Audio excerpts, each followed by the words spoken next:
Hey, what's up y'all? Welcome back to my channel. In today's video I am getting ready to go out, so I thought I'd do a get ready with me while we talk about some TV and movies.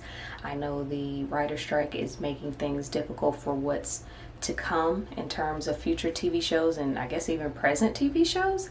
So I just wanted to talk to y'all about what I am watching, have watched, and low-key kind of recommend that you watch. So if you just want to talk some TV with me, I give there are some spoilers with some shows or movies, but again, we're just going to talk about it. We got everything from reality shows, horror, comedies, rom-coms, all of the things. So if you want to talk TV with me and see how I created this look, then keep watching.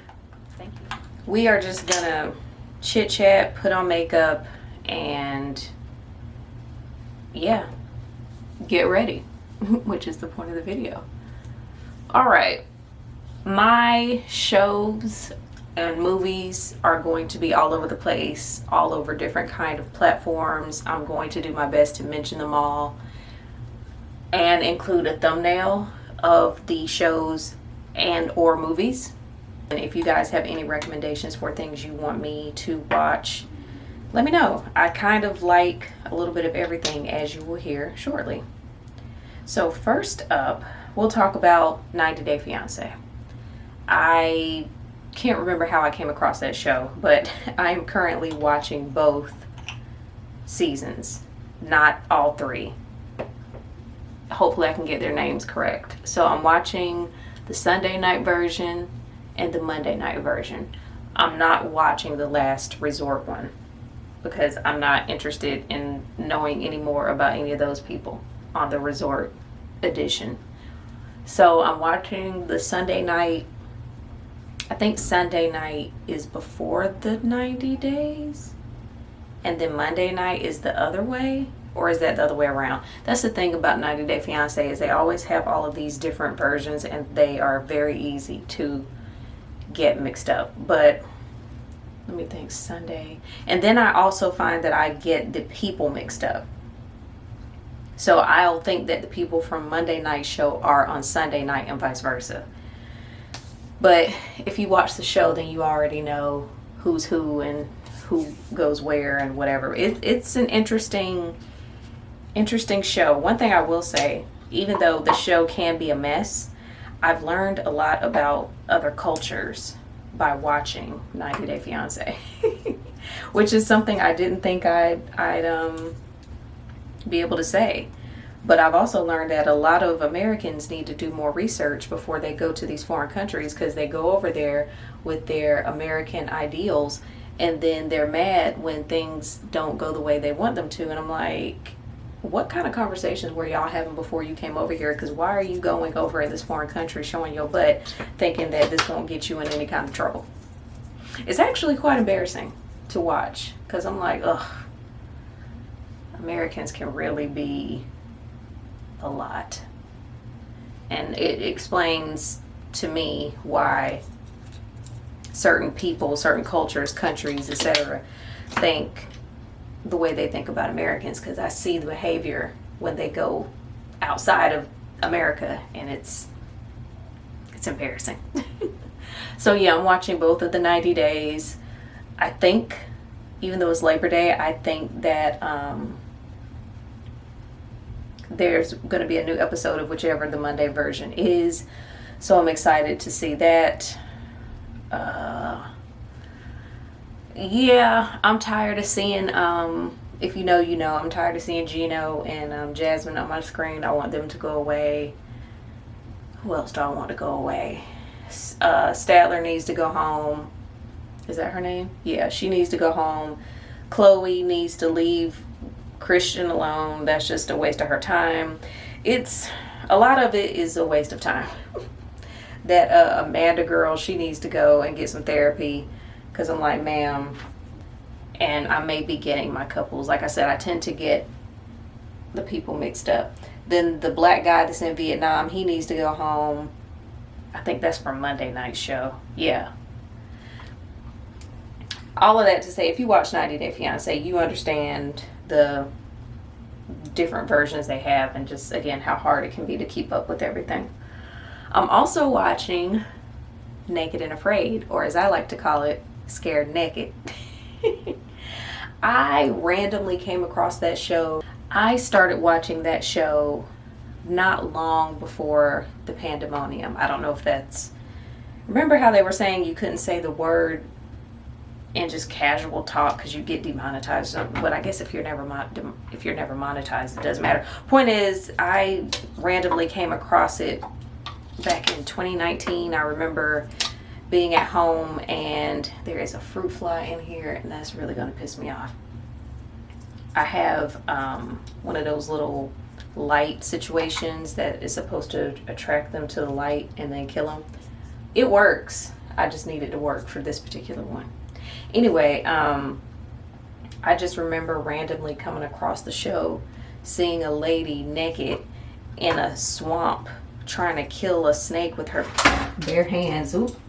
I almost dropped my mirror. She was trying to kill a snake with her bare hands, and I was like, what is this show? And I've been hooked ever since. And kind of like 90 Day Fiance, they also have a bunch of different versions. So for example, the season that's on now is called Naked and Afraid Castaways, and it's basically a bunch of people who washed up on a deserted island and just how they are surviving without maps, without the pot, without the fire starter, which are things that they typically get in other Naked and Afraid challenges. This season is actually boring to me. I'm just kind of like, I don't care about any of these people really, and I'm just ready for it to be over, but it's something to watch. That's another reason why we're talking about TV shows and movies, because with this whole writer's strike, I don't know what to expect from anything going forward. So I might end up rewatching some of my old favorites. I need to clean my mirror. And now we're on to Survival of the Thickest. That is a show that's on Netflix. I really enjoyed that, and I hope that they have many more seasons to follow. It's about a girl who lives in New York. Is she a designer? She's a fashion designer, and she is a bigger girl, plus size, and just what her love life and work life is like being a plus size girl in the world. So it's like, it's love, it's laugh, it's inclusive. I think it was a good show. I pretty much binged it over a couple of days. That's kind of my problem when it comes to me and Netflix, is I'll binge stuff and then be like, I don't have anything to watch. They did that thing where there's less than 10 episodes, so it's always like 10 or less. You get 10 episodes a season, 8 episodes a season, but God forbid you have more. God forbid there be a Grey's Anatomy situation where you would get 20 some odd episodes in a season. Why did it take me this long to do my foundation? All right, next show, which I found interesting and disturbing, but also I need to know more, was it, I don't know the official title because I just wrote down her name, Dolores Roach, and I think it's called The Horror of Dolores Roach. It's on Prime. It's about a woman who goes to jail for something she didn't do. She gets out and she's trying to connect with the people who were in her life prior to her going away, only to realize that they are nowhere to be found. And so she's basically trying to start over and acclimate in the new world with the skills that she learned while she was in prison, and then things get crazy. I'm trying to give as little details as possible. It's gory, so if you're not into gore, I wouldn't watch it. But the way the season ended, I'm like, I need to know more. So hopefully they will come back with the season 2 as well. Speaking of Amazon Prime, another show I mentioned, or I liked, it was interesting because you're kind of like, okay, how is all this going to end? What happened? Who's this person? How is this going to go? Why does this matter? That kind of thing. Kind of like a mystery. it kind of gave me,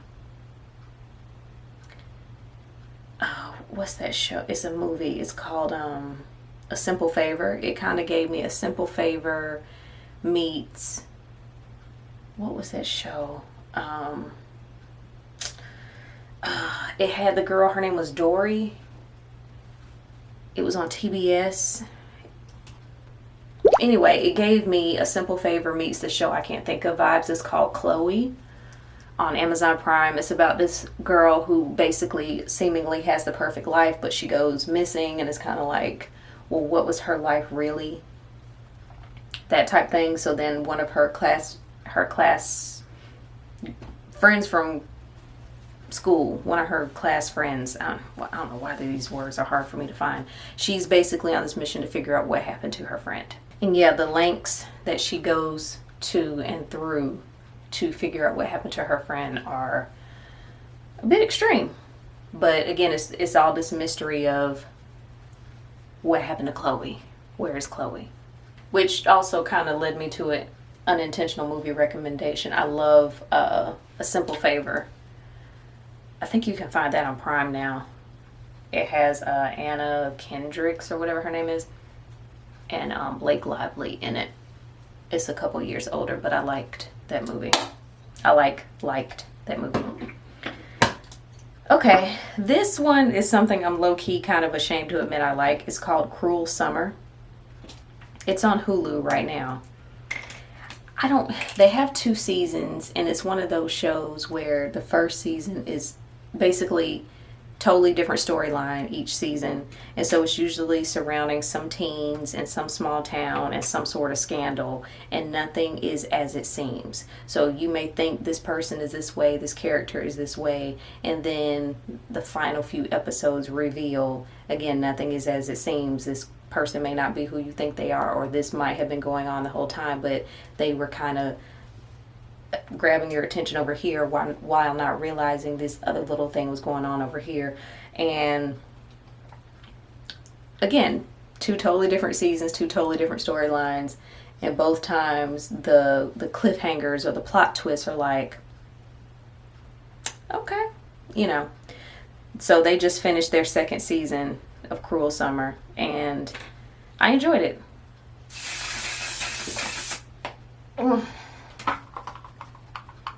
Strong. Okay, I think that's good enough. Okay, next up, Secret Invasion. I was just talking to somebody the other day about how I'm wondering if I should cancel my Disney membership because I don't use it as much as I think I should for the price. But anyway, I finished Secret Invasion a couple weeks ago. And I'm going to say to you what I said to my mentor, who is also really into Marvel stuff. I was like, I don't think everyone needed their own spinoff. You know, they did the Falcon and the Winter Soldier. She-Hulk got her own spinoff. Hawkeye got his own spinoff. The little girl, Miss Marvel or something. And I was just,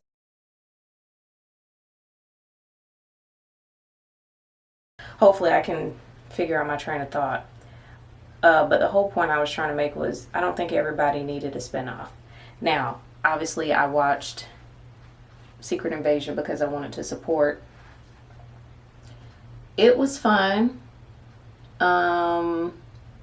Interesting in some ways, and just kind of, I'll be curious to see if it gets a 2nd season or how the things that happened in Secret Invasion play into future Marvel movies. Because I want to say, if I'm not mistaken, the Miss Marvel, the little girl, she's going to be in the next Captain Marvel movie. So most of the time, the things that they are doing, with the exception of Loki, I guess, because if you know what happened to Loki. So I guess with the exception of Loki, everything that happens in these spin-offs are things that can be applicable to a movie. So all of that to say, I wanted to watch because of Sam. I wanted to support the black man with his Marvel spin-off. I don't know how necessary it was. I was a little disappointed to read how low the ratings were, because I was like, so you sitting here trying to tell me people were watching She-Hulk and they weren't watching Secret Invasion? Okay. I did not watch She-Hulk. I was not interested at all. Ooh, based on a true story. That was on Peacock. I really like that. It was very... It's about this couple who decides to start a murder podcast, I guess, or no, a true crime podcast. I guess that's the technical term. I basically only listen to one, maybe two podcasts. Ratchet and Respectable, as y'all know if you've been here before, and LeVar Burton's podcast. So I don't listen to the true crime ones. I don't know what they consist of, but the point is they start their own, and that it gets them in a lot of trouble. Or do they get in a lot of trouble and then they decide to start a murder podcast? Either one. It's interesting. It's kind of would I say raunchy? I don't know if that's how I describe it, but it has the girl from The Flight Attendant in there. And it's also another one of those shows that had a cliffhanger to the point where it's like, the way it ended, I was looking for more episodes, because I was like, this can't be how it ends. And it is, in fact, how it ends. Which is very annoying, because I'm like, no, I need to know what happens next. So all of that to say they better have a second season at some point. And just like that.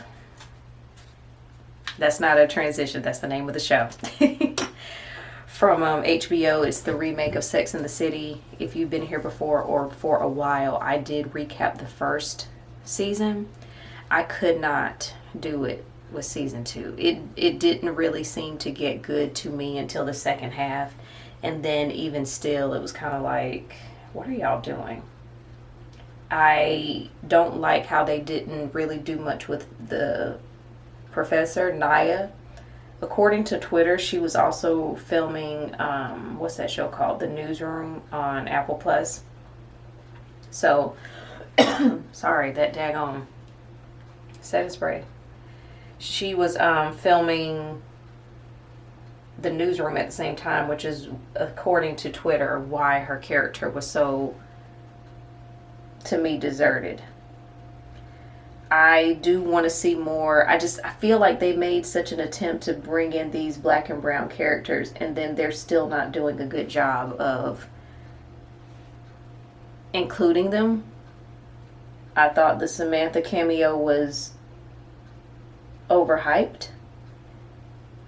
So according, again, to Twitter, because what I like to do after I watch a show, I like to see what the people are talking about, so I just go search the hashtag.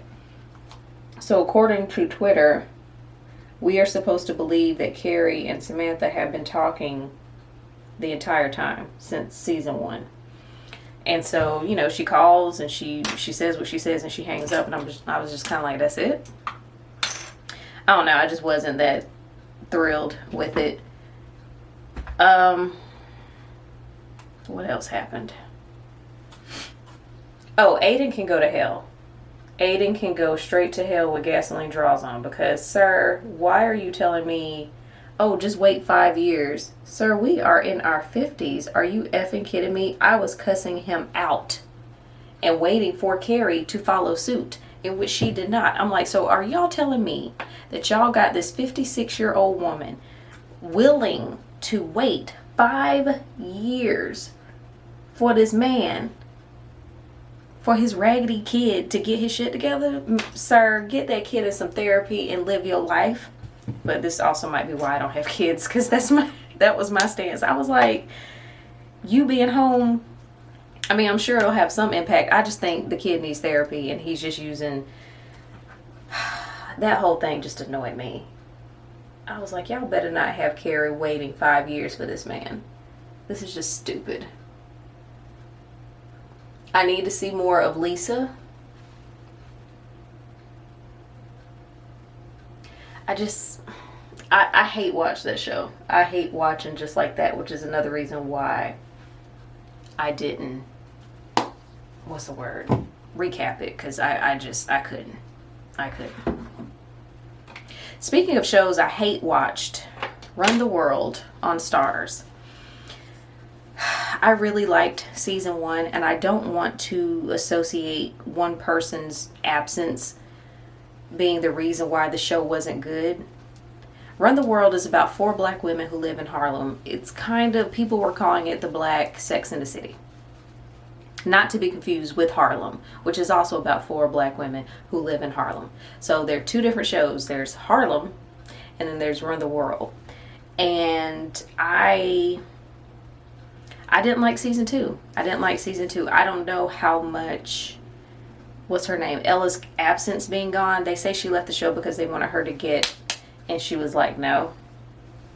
And so they wrote her out and continued with the remaining 3 ladies while trying to still incorporate Whitney's friend. I don't like how before the season even started, they teased it so much in a way where you knew that Whitney and Ola weren't together. I was like, y'all need to take a page from Insecure's book.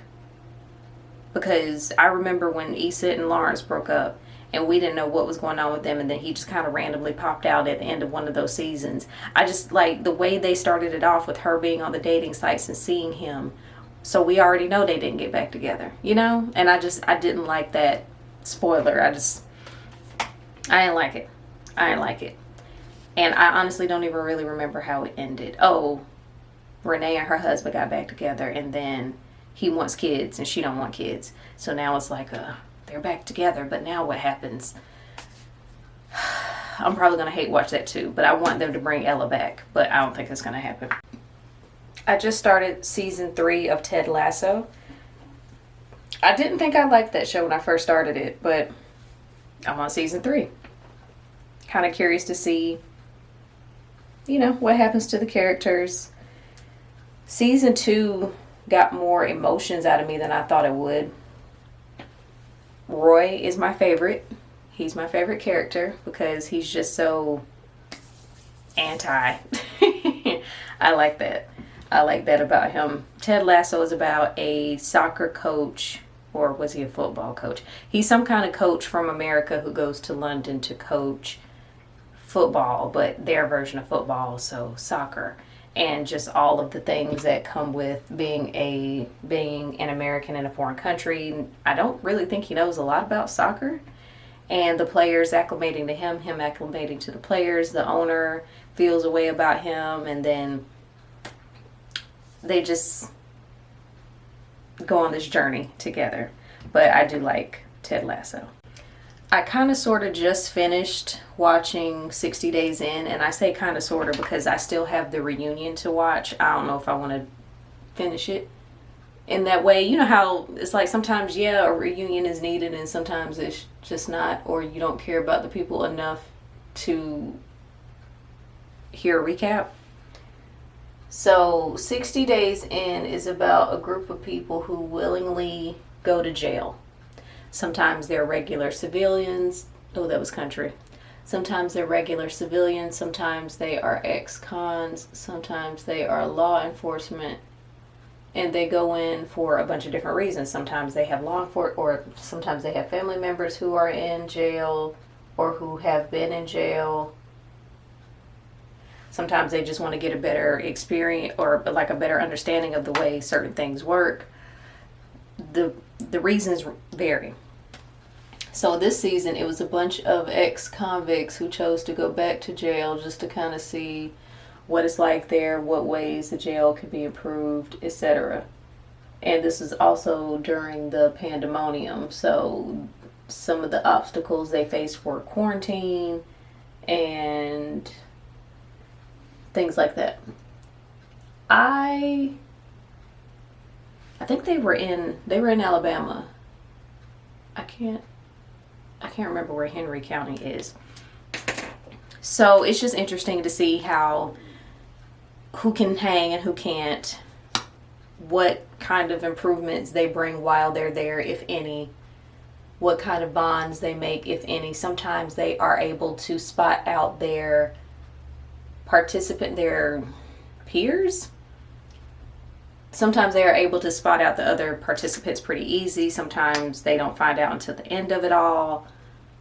You know, what kind of change comes from you being in jail? Again, like I said, if anything,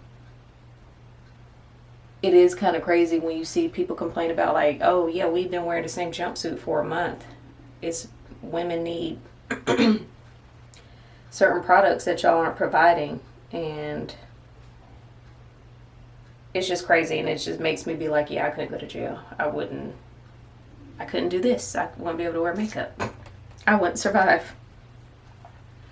I am so disappointed with this next show. It's not their fault, but I just finished re-watching for the umpteenth time Rap Shit on HBO in preparation of the second season, which was supposed to debut in August. And I was like, wait a minute, where's season 2? So I go on Beyonce's internet and I get to Googling, and because of the writer strike, they pushed season 2 back to November. And I was like, come on, man. So I really enjoyed Rap Shit. It's about 2 women who live in Miami, and their old friend, or they were friends in high school. They kind of lost touch over the years, and they reconnect and form a rap group, basically.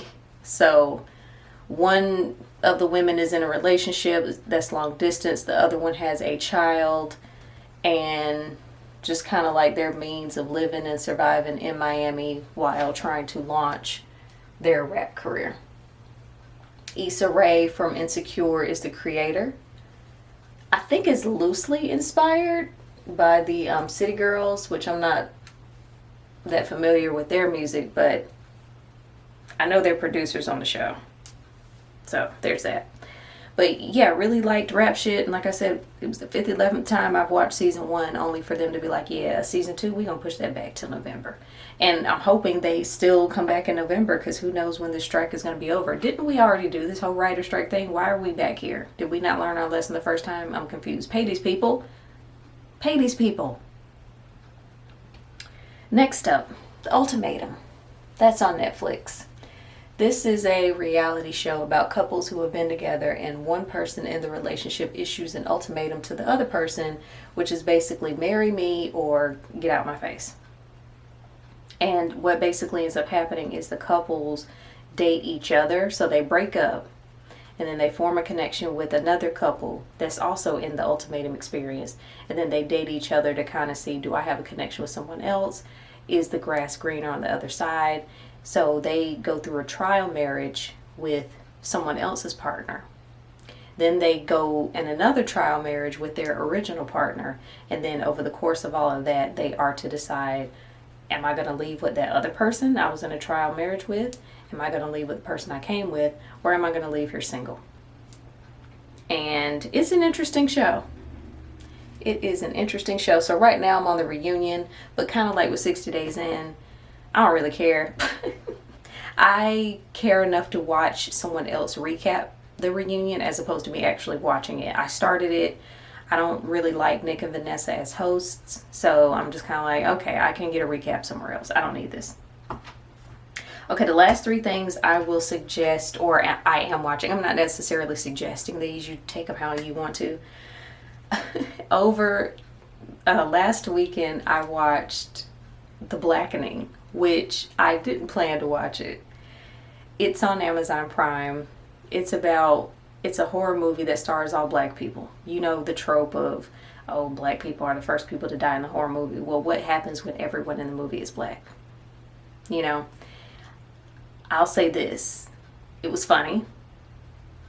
To me, the person behind all of the shenanigans, to me, is pretty obvious up front, but maybe not to you.